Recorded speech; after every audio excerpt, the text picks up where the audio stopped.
Hello दोस्तों और मेरे प्यारे विद्यार्थियों, आप सबका स्वागत है आपके अपने channel study with Sharma ji में।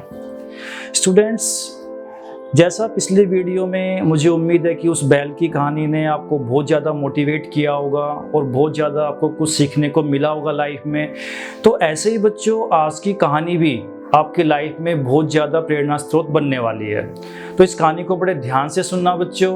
और कहीं ना कहीं इस कहानी से क्या सीख मिलती है वो बच्चों मैं कहानी खत्म होने के बाद ही आपको बताऊंगा।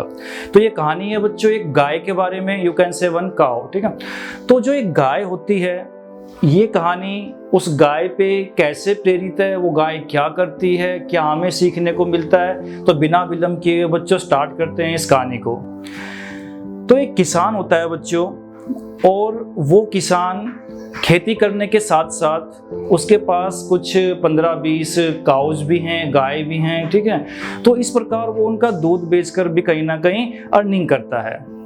तो वो जो किसान है बच्चों, रोज सुबह क्या करता है, उन गायों को लेके जाता है चराने के लिए, you can say in the forest, जंगल में वो लेके जाता है इन द अर्ली मॉर्निंग, सुबह जल्दी। तो क्या होता है, उस जंगल में बच्चों एक बहुत बड़ा आश्रम भी होता है, और आश्रम में एक दिन बहुत बड़े पहुंचे हुए सेंट महात्मा लोग आते हैं और वहां पे किसी यज्ञ का आयोजन करते हैं। तो उस यज्ञ के आयोजन से पहले वो क्या करते हैं, कुछ पेड़ के पत्तों पर वो एक मंत्र लिखते हैं, एक नाम लिखते हैं, और उसका नाम क्या होता है बच्चों, उस मंत्र का नाम क्या होता है, जय श्री कृष्णा। तो वो हर पत्ते पर बड़े ही अच्छे प्रकार से जय श्री कृष्णा लिखते हैं। तो ऐसे ही यज्ञ के समापन के बाद अच्छे से यज्ञ समाप्त हो जाता है, और नेक्स्ट सुबह जब वो किसान जाता है उन गाय को जंगल में चराने के लिए, तो उनमें से एक गाय क्या करती है बच्चों, वो जो घास चरते हैं, ठीक है, तो उस घास के पास वो एक पत्ता पड़ा हुआ होता है जहाँ पे जय श्री कृष्णा लिखा हुआ होता है, और वो गाय क्या करती है, उस पत्ते को खा जाती है। और जैसे ही वो उस पत्ते को खाती है, इस मंत्र में, इस प्रभु के नाम में इतनी ताकत होती है, इतने ज़्यादा पॉजिटिव एनर्जी होती है कि उस गाय में एक ऐसा चेंजमेंट आता है कि वो हर समय, you can say every time, वो उस मंत्र का बच्चों जाप करना शुरू कर देती है। हर समय वो जय श्री कृष्णा बोलती रहती है। अब जैसे ही वो गाय उन 15-20 गायों के साथ रहती है, वो जो किसान है उस गाय को भी, यू कैन से 15-20 गायों का जो झुंड होता है वो उसको एक बाड़े में रखता है।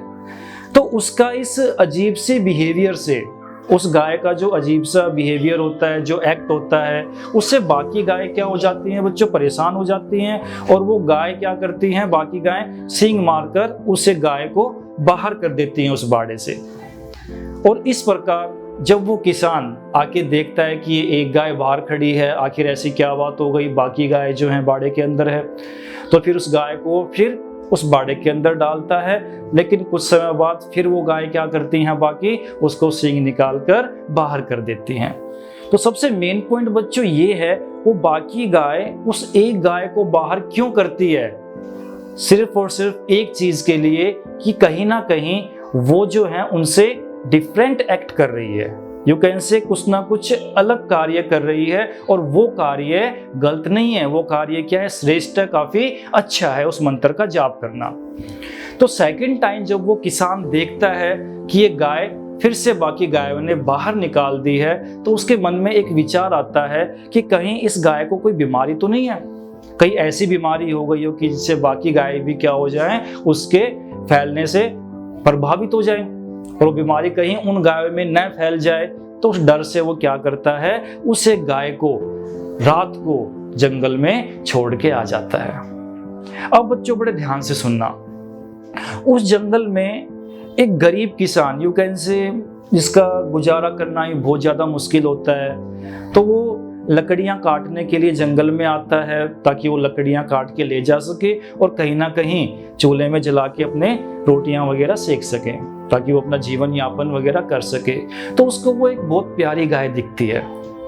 तो वो क्या सोचता है कि क्यों ना मैं इस गाय को अपने साथ ले जाऊं। तो वो किसान, गरीब किसान बेचारा क्या करता है, उस गाय को अपने साथ ले आता है, फिर उसको कहीं ना कहीं वो चारा डालता है, उसके चारे का इंतजाम करता है, और फिर मतलब कि उसका दूध बेचकर वो गुजारा करता है। तो कहने का मतलब बच्चों ये है वो गाय हमेशा एक ही मंत्र का जाप करती रहती है, जय श्री कृष्णा। और इस एक मंत्र ने उस गाय के अंतःकरण को, यू कैन से इंटरनली, इतना ज्यादा प्योर कर दिया होता है कि उस गाय का दूध अब अमृत के समान समझा जाने लगा। हर कोई दूर दूर से उस गाय का दूध लेने के लिए आता था और कहीं ना कहीं उस गाय का दूध रोगों को दूर करने में भी काफी मदद करता था। तो वो मंत्र क्या करता है बच्चों, उस गाय के अंतःकरण को इंटरनली, कहीं ना कहीं उसके माइंड लेवल को हर तरीके से बच्चों वो उसको प्योर कर देता है, शुद्ध कर देता है। तो हमेशा वो गाय क्या करती थी, इस मंत्र का जाप करती थी। और इस गाय को देखते ही देखते वो जो गरीब किसान था वो भी इस मंत्र का जाप करना शुरू कर देता है। और जो भी कोई इंसान बाहर से आता है, दूर गांव से आता है उस गाय का दूध लेने के लिए, तो उसके अंदर क्या देखता है कि इस मंत्र की क्या वैल्यू है, इसका क्या महत्व है, और कहीं ना कहीं वो भी उस मंत्र का जाप करना शुरू कर देते हैं। तो कहने का मतलब बच्चों यहाँ पे क्या, ग्रेजुअली, यू कैन से धीरे धीरे इस मंत्र के प्रभाव को इतना ज्यादा व्यापक बनाया गया कि कहीं ना कहीं इस एक गाय ने कैसे बाकी पूरे कस्बे को, पूरे गांव में इस मंत्र को फैला दिया और कहीं ना कहीं हर व्यक्ति उस गांव का कहीं ना कहीं इस मंत्र का जाप करता था। अब बच्चों उस नगरी का जो राजा होता है वो उस गांव से गुजर रहा था, और जैसा कि हम सब जानते हैं कि कोई भी गांव के जो लोग होते हैं अपने राजा के लिए कहीं ना कहीं उसकी अच्छी हॉस्पिटैलिटी के लिए, अच्छी मेहमानबाजी के लिए कुछ ना कुछ करता है। तो ऐसे ही वो जो गरीब किसान होता है वो राजा को और उनके जो मंत्रीगण भी आए होते हैं उनको वो क्या करता है, उस गाय का दूध पिलाता है। और जैसे ही वो गाय का दूध अंदर जाता है बच्चों, राजा में भी और कहीं ना कहीं उनके जो मंत्रीगण होते हैं उन सब में एक पॉजिटिव एनर्जी का प्रवाह तुरंत उनको देखने को मिलता है, इंस्टेंट यू कैन से। तो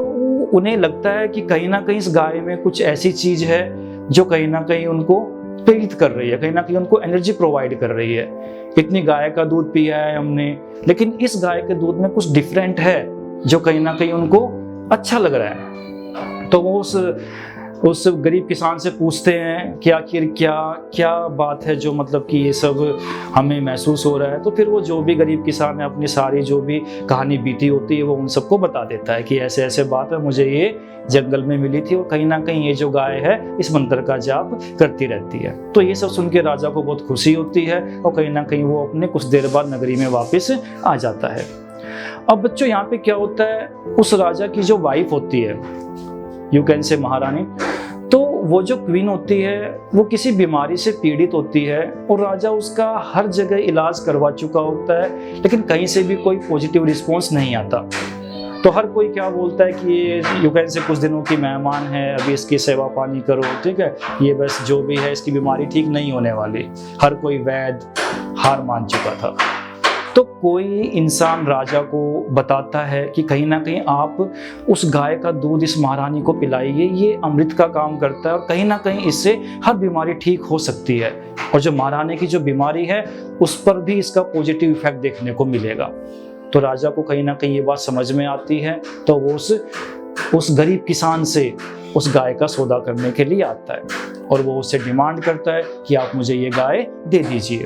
तो उस समय वो जो गरीब किसान होता है वो हाथ जोड़ के क्षमा मांगता है और राजा से कहता है कि इस गाय के द्वारा ही मुझे इतनी ख्याति मिली है और कहीं ना कहीं मेरी अर्निंग का सोर्स भी क्या है, ये गाय है। अगर ये मैं आपको दे दूंगा तो मेरे पास कुछ भी नहीं बचेगा। तो राजा उससे ये बोलता है कि आप मुझे ये गाय दे दीजिए, इसके बदले में मैं आपको इतनी धन दौलत दूंगा कि पूरी जिंदगी आपको कभी कोई कमी महसूस नहीं होगी। तो इस प्रकार वो राजा क्या करता है, उस गाय को ले आता है और सुबह शाम उस गाय का दूध महारानी को दिया जाता है। लेकिन वो गाय इस मंत्र का जाप करना नहीं छोड़ती, वो जहां भी जाती है, जहां भी रहती है, वो इस मंत्र का जाप करती रहती है। अब क्या होता है, धीरे धीरे बच्चों उस महारानी की जो बीमारी थी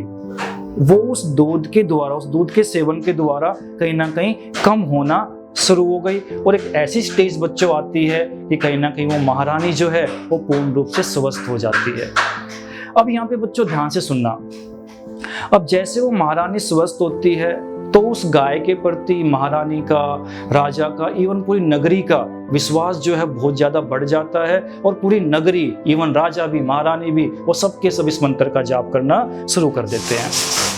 अब इस एक मंत्र की वैल्यू और इम्पोर्टेंस के द्वारा इतनी ज़्यादा महारानी की बीमारी प्रभावित हुई, इतने ज़्यादा मतलब कि महाराजा ही प्रभावित हुए, पूरी नगरी प्रभावित हुई। तो इस कहानी से हमें ये सीखने को मिलता है कि कहीं ना कहीं वो जो एक गाय थी उसकी अच्छाई ने पूरे नगर को, इवन पूरे गांव को, हर व्यक्ति को चेंज कर दिया। तो इस प्रकार बच्चों मैं कहता हूँ, यदि आपकी जो अच्छाई है, आप अच्छी संगत में बैठोगे तो आप अच्छा ही सीखोगे। अगर आप गलत संगत में जाओगे तो कहीं ना कहीं बच्चों आप गलत ही सीखोगे। तो एक गाय की अच्छाई ने कैसे पूरे नगर को चेंज कर दिया, ये बच्चों आपका कहानी का ये प्रेरणा स्रोत है, ये शिक्षा है बच्चों इस कहानी से। तो कहने का तात्पर्य बच्चों ये है कि बुराई के संगत में मत जाओ, अच्छी संगत में जाओ, और आपकी अच्छी संगत से 10 लोग आपको और अच्छा समझेंगे और उसमें कहीं ना कहीं आपकी अच्छाई फैलेगी और कुछ ना कुछ आपसे सीखेंगे बच्चों।